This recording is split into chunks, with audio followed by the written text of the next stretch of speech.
We can't waste this moment. We can't waste this moment in the NDAA. We can't waste this moment in our everyday interactions with people, in the work we do throughout the country, but particularly in government.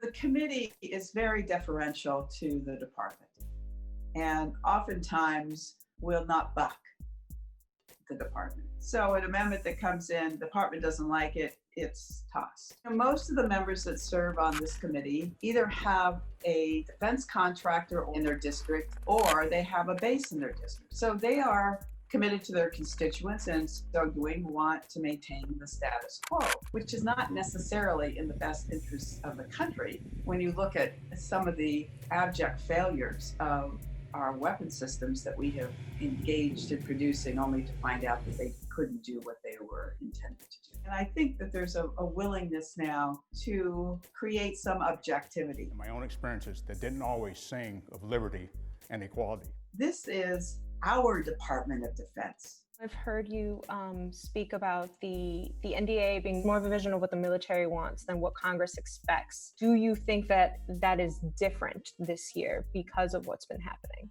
Hard for me to answer that question because I think the military is recognizing that it has work to do in terms of the racial disparities. It bothers me that they haven't seen this in the many decades. So I think they're going to be more open to accepting the amendments that we're going to be offering.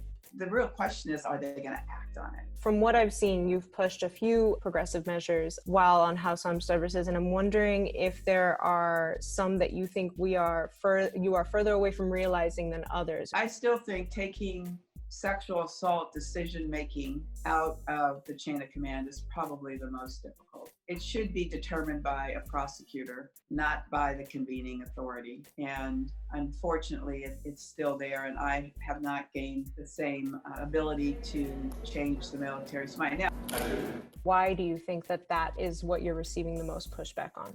Because the culture in the military is all about chain of command.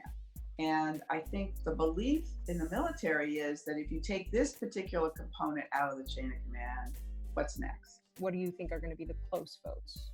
I don't know that there are going to be close votes. I think that the chair of the committee, Adam Smith, has really attempted to fashion a bill that can be bipartisan in nature. This was not an easy process. And I think Ranking Member Thornberry has already indicated, while there are elements of this package that he's not crazy about, he can support it. The challenge will be, I think, amendments that you'll see on the floor. The transgender issue is one that I feel very strongly about. I'm not going to take that up in committee, but I will take it up on the House floor.